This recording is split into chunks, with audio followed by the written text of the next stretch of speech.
Bienvenidos amigos a nada más, nada menos, nada más y nada menos que la segunda temporada de Cuéntamelo Todo y Más.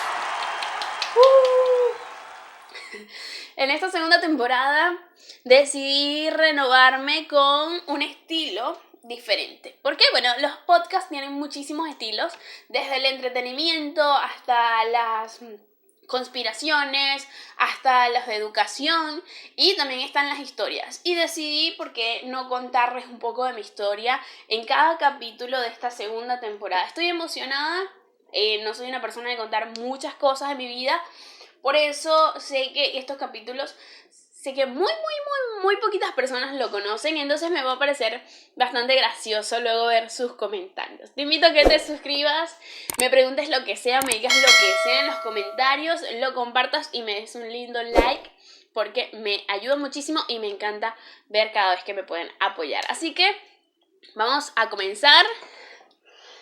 Creo que todavía no sé cómo voy a llamar a este episodio, pero bueno, por ahí vamos viendo ya cuando esté editando o esté subiendo el video cómo lo voy a nombrar. Porque quería contarles un poco de mi salida del nido, mi ida de la casa. Yo como tal no me fui de la casa, no fui una niña rebelde jamás. Fui una niña buena, pero creo que hay cosas que mucha gente no conocía de mí o pensaba o tenía sus dudas, entonces de repente voy a ir aclarando ese tipo de cosas en estos episodios que vienen de la segunda temporada.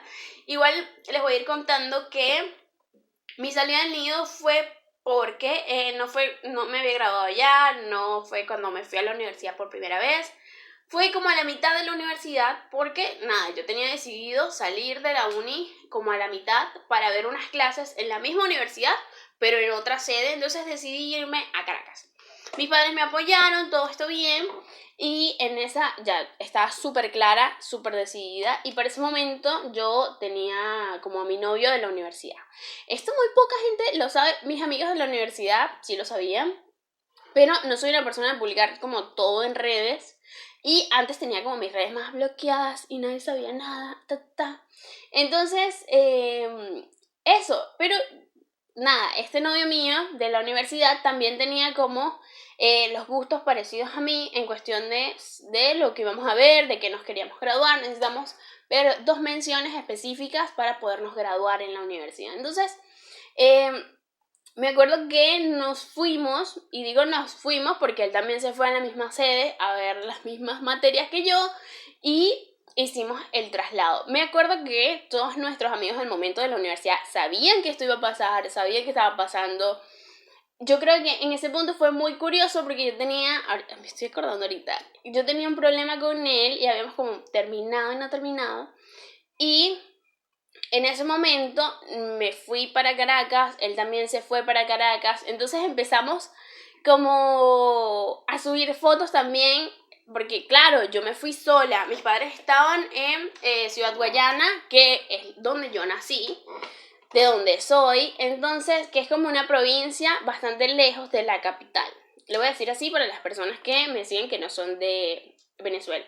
Entonces, claro, mis padres ya lo conocían, pero lógicamente nosotros no nos íbamos a mudar juntos. Él se iba a mudar a su lugar, a su apartamento, lo que sea, y yo también me iba a mudar aparte. La única cosa era que obviamente íbamos a ver las clases juntos, seguíamos juntos, nos íbamos a ver, íbamos a salir. Lo curioso del caso es que muchos de mis amigos, creo que casi todos, creyeron que nos íbamos a ir juntos, a vivir juntos. O sea, también estaba en ese tiempo la onda, para los que no saben esto, normalmente cuando empiezan a migrar, o sucedió muchísimo en Venezuela, las parejas que ya tenían cierto tiempo de mi edad para ese momento, tenían bastante tiempo en una relación, se empezaron a casar para irse del país, se empezaron a mudar juntos para irse del país, o se iban juntos del país. Entonces esto se empezó a ver mucho y creo que al mudarnos mucha gente asumió eso, o sea, como que bueno, estos se fueron juntos. Y mucha gente lo tomó por ahí. Nosotros publicamos que si comiendo juntos, saliendo, porque obviamente no conocíamos a nadie y era la ciudad más peligrosa de Venezuela y nosotros vivíamos con nuestros padres. Era como muy común, muy normal. Pero el salir y llegar a un sitio tan peligroso que al principio quieres conocer, quieres salir, quieres experimentar, quieres ver el lugar nuevo, te da un poco de miedo porque tienes que estar más pendiente, más seguro, no te vas a ir en cualquier bus, entonces tampoco sabíamos cómo movilizarnos. Entonces la situación como que no se daba mucho y al principio empezaron como las protestas. Pero nada, yo no podía tener visitas y él casi tampoco, pero sí lográbamos vernos de vez en cuando. Pero creo que la gente empezó como a creerse mucho a esto, creo que mucha gente me preguntaba como, ay, ustedes están juntos, ay, qué bien que se fueron juntos, pero nosotros nunca como que tomamos eso directamente y era como, sí, seguimos juntos, estamos por acá es más genial, acá es más grande, acá es más bonito, porque la universidad sí era un poco más espampanante de lo que veníamos conociendo, entonces ya muchísimo tiempo después te vienes enterando que todo el mundo armó un chisme de que nos habíamos ido juntos, de que estábamos por allá, de que nos habíamos mudado, de que había pasado, cuál era el asunto. Entonces creo que también entre mis amigos y familia que no sabían, porque creo que también la familia es una cosa punto y aparte porque tampoco me conocían un novio, yo no lo llevaba a mi casa, no lo publicaba tanto en redes, mis grupos de amigos eran siempre los mismos y eran muy variados, entonces no necesariamente era como, ay, mi amigo hombre, mis amigos hombres, mis amigas mujeres, o sea, no había como, solamente sale con un chico, debe ser él. Era muy mixto, entonces el que sabía era porque era de mi círculo de amistades de la universidad o, bueno, nada, era muy cercano a mí. Entonces, para ese momento creo que también parte de mi familia como, ay, se fue con alguien, porque si salió de la casa de sus padres porque se fue con alguien, se fue a vivir, seguramente está viviendo con ellos. ¿Qué sobre ellos? Es como no pensar como dos veces, hey, de repente se fueron, viven aparte, viven por separado, pero se ven porque están ahí. Obviamente compartíamos porque no conocíamos a nadie y teníamos que compartir. Si nada más lo conozco a él, nada más me conoce a mí y estamos en un lugar nuevo, es completamente absurdo. Creo que en parte eso me causó demasiado shock después, muchos años después, cuando me enteré que sí, que la gente había hablado muchísimo de nosotros, como que nos habíamos ido juntos, como que cómo era posible, qué tal, el escándalo, bueno, entre sus amigos, mis amigos, la gente de la universidad, pero bueno, creo que eso igual se quedó ahí porque él fue el país. Yo me quedé estudiando en Caracas y no volví a la universidad, entonces creo que si hubiera vuelto les hubiera matado el chisme un poco más rápido en qué pasó, qué fue lo que sucedió de verdad. Pero creo que fue muy divertido y un shock saber que, tipo, no me había ido con alguien a vivir con alguien. Creo que mucha gente sí lo pensó hasta ahora como, sí, se fue con él. Y se fueron a vivir juntos en pecado, qué pecaminosos. Pero no sucedió. Pero creo que eso pasa en todas las familias, en todas las amistades, que me empiezan a creer, no, tú, ¿qué tal? Se fue con él, hicieron esto, hicieron aquello. ¡Ah! No estaban juntos, sí. Creo que eso es parte de todo cuando tienes una relación. Igual él y yo duramos muchísimos años juntos, entonces creo que también daba un poquito de contexto como para pensar de que se habían ido juntos, al igual que lo estaban haciendo muchísimas parejas del momento, de que se casaban y se iban del país o se iban del país a vivir juntos y ya. Entonces fue bastante divertido enterarme de ese tipo de cosas, que la gente podía verlo en mis redes o podía decirme, o muchísima gente que sabía que ese chisme estaba ahí y que eran mis amigos o yo los conocía y no me lo dijeron sino hasta mucho después. Es curioso cómo se mueve el chisme en torno a algo muy sencillo como el mudarse. Y el mudarse también con otra persona que se va a mudar al mismo tiempo. Y bueno, sí, es tu pareja, bueno, fue coincidencia. Pero son cosas que suceden, son cosas que se dan. Igual creo que luego cuando él se fue del país, que todo el mundo se enteró que no estábamos juntos, fue como, ¡oh! ¿Qué? ¿Cómo? No están juntos, se separaron, ¿qué habrá pasado? ¿Qué hizo Gabriela? creo que yo siempre era la mala, pero yo no, ese es tema para otro video. Pero de igual forma, fue un shock mudarse, no solamente por el chisme, por perder amigos, porque no es lo mismo mudarte en el primer semestre que estás conociendo nuevas personas, que mudarte en el en el quinto semestre, donde ya todo el mundo se conoce, ya sabes qué profesores son los buenos, qué no, cuáles son los más fuertes. Pasar por todo eso y pasar por las protestas, porque en ese punto, justamente en ese año que me mudé, los primeros 6 meses, primer semestre, en el que me mudé a Caracas y llegué a un lugar nuevo, tenía el apartamento, yo me llevé todo, muchachos, yo me llevé almohadas, yo no me llevé la cama, yo no sé cómo. Yo me mudé, yo me llevé hasta cuadros de mi familia porque yo lo quería poner ahí. Yo me sentía independiente, yo me sentía un alma libre. Diría mi mamá, ¿por qué no te vas otra vez?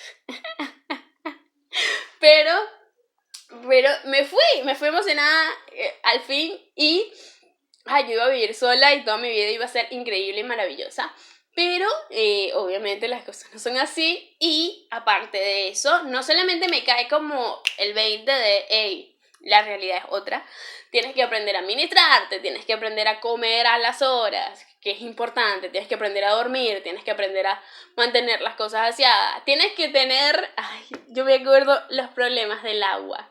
Señores, si usted me está viendo desde Argentina, que muy probablemente sí, y no es venezolano, que también es probable que no, en Venezuela se va el agua, hay escasez de agua desde hace muchísimos años. Entonces, cuando te mudas a Caracas, es un poquito más fuerte la situación del agua, porque en los edificios solo llega agua 2 veces a la semana. Entonces, tú tienes que estar muy pendiente para recoger agua pero en lo que sea. Para tú bañarte, fregar, lo que sea. A veces llega todos los días, pero en la noche. Entonces, el problema del agua también era una situación clase aparte. Empezar a lidiar con este tipo de cosas y empiezan las manifestaciones de este año. Ya no me acuerdo qué año era, porque ya no sé qué año vamos, pero empiezan las manifestaciones que empiezan a ser como muy fuertes. Entonces, claro, yo vengo de mi familia muy de estar en casa, mi mamá, mi papá y mi tía, siempre hay gente en casa, siempre hay comida, siempre hay gente, hay bulla, hay alguien. Entonces, como nunca te dan ese chance para sentirte sola o estar sola, porque realmente no estás. Entonces, a pasar a vivir sola, a principio es la maravilla. Después, todo va cambiando, entiendes que las cosas no son así. Después de ese punto, bueno, aparte de saber cómo ir a comprar cosas, yo no sabía moverme en otra cosa que no fuera el subte. El subte es el metro de Caracas. Y ir en autobús o colectivo no era para mí una opción porque no sabía cómo movilizarme. Entonces, vivir esta aventura nada más ahí fue un desastre porque al iniciar las protestas subieron mucho de nivel y empezaron a cerrar las estaciones del subte, del tren. Empezaron a cerrar todo eso, todas las protestas en la calle, se escuchaba. Eso llegaba al edificio donde yo estaba, era como muy traumático, era como una cuarentena. Fue mi primera cuarentena. Viví una cuarentena antes de la cuarentena. Sí, yo creo que sí viví una cuarentena porque básicamente estuve encerrada en mi casa sin salir, sin tratar de lidiar con mucha gente, solamente a través de teléfonos. Y tampoco tenía televisor en ese momento. Me acuerdo que había muchísimos problemas con el agua y la luz por la misma situación. Entonces todo esto subía de nivel y podías ver la saturación en redes sociales como ahora del COVID, pero en ese momento eran de las protestas en Venezuela. Entonces era como, aquí está pasando tal cosa, o la gente enviaba videos como muy fuertes y tú la empezabas a ver y te daba muchísimo miedo. Entonces, imagínense a una niña recién salida de su casa que no conocía algo como tan independiente y empezar a vivir ese tipo de cosas tú solo. Es como la persona que le tocó independizarse ahora y le tocó estar en cuarentena solo los primeros días. Es muy fuerte y aún así te da un poco más miedo porque este virus no lo ves y puedes salir a comprar con un barbijo y cuidarte con sanitizante. Ese momento era horrible porque podías escuchar los perdigones, podías escuchar la gente gritando, depende de los casos, podías ver el humo. A mí me daba pánico porque la universidad empezó a cerrar y a dar clases online y a veces podíamos ir. A mí me daba pánico cuando estas últimas veces podíamos ir, me daba pánico que ocurriera algo porque mi universidad era como agarrar a los de esa universidad. Entonces, eran como blancos fáciles también y uno dice, nada, el que cae es el más pendejo. Cierto. Entonces me daba como mucho miedo vivir esa etapa. Me acuerdo que me saturicé tanto de esta información tan grave de las protestas en cada parte, que era haciendo esto, y está la gente, y tal, y las bombas lacrimógenas. Me acuerdo que mi novia en ese momento estaba viviendo como una sola, como muy roja, no roja por la zona, sino roja porque ahí en ese punto era que estaban saliendo todo lo que eran las protestas, como por ejemplo su edificio estaba acá y él podía ver a través de la ventana el conflicto armado. Entonces más de una vez me llamó que tenía las bombas lacrimógenas, que no podían respirar en el apartamento, que era muy fuerte. Era horrible ver esa etapa, fue horrible, fue espantosa estar sola en esa etapa. Me causó mucha depresión, me causó muchísima ansiedad que jamás me había tenido antes. Entonces, creo que el no saber qué era la ansiedad en ese momento, la depresión en ese momento, cómo empieza a dar de forma tan impactante en mi vida, fue algo muy, pero muy loco. Y vivir esta experiencia no fue nada normal. Igual llegaba como a la mitad de este tiempo, me acuerdo que todavía me daba muchísimo miedo y en la noche tenía que colocarme como en el pasillo del departamento que estaba entre las puertas porque yo vivía en planta baja y yo sentía que en cualquier momento algo iba a entrar por una de las ventanas. Entonces, imagínense ese punto, estar como con tanto miedo en la mitad de un pasillo que estaba entre los otros cuartos, muerta de miedo. Es horrible, es espantoso, sin poder tener a nadie, sin poder conocer a nadie, sin poder tener a alguien que tú digas, ven acá, está conmigo, compartamos algo juntos. Creo que también se puede como sentir un poco como la gente que está pasando ahorita estas cuarentenas solo y no puedes llamar a alguien para que esté contigo. Creo que ahorita puedes salir, puedes ver a alguien, un amigo, con sana distancia, pero en los primeros días era así, era muy fuerte, entonces causa un poco de daño. Creo que ahora y acá en Argentina hay como muchísima más cultura de trabajar la ansiedad, trabajar la depresión, trabajar los métodos para no sentirte tan solo. Pero ser una niña y pasar por todos estos conflictos que me afectaron muchísimo fue un impacto demasiado grande para mí. Y nada, se me acabó el tiempo. Creo que contarles un poco de estas dos experiencias al mudarme, al salir de mi nido, siento que fue bastante choqueante para mí, pero es algo bastante interesante para contar. Así que si te gustó mi historia, pasaste por lo mismo que yo viviendo en Venezuela, este miedo, esta ansiedad, esta locura que te da cuando sucedieron las primeras protestas. Si tuviste a alguien que chismeó de ti porque salías con alguien que inventó algo, cuéntamelo en los comentarios, quiero saberlo. Y que me des un lindo like y lo compartas. Me encantará enterarme de todas sus cosas y todo lo que comentan a través de las redes sociales. Síganme por ahí por mi Instagram, también subo cosas. Tengo una próxima entrevista, no se la pierdan, así que vayan y suscríbanse ya a mi canal. Esto es Cuéntamelo Todo y Más en la segunda temporada, capítulo 21. Nos vemos en el próximo episodio.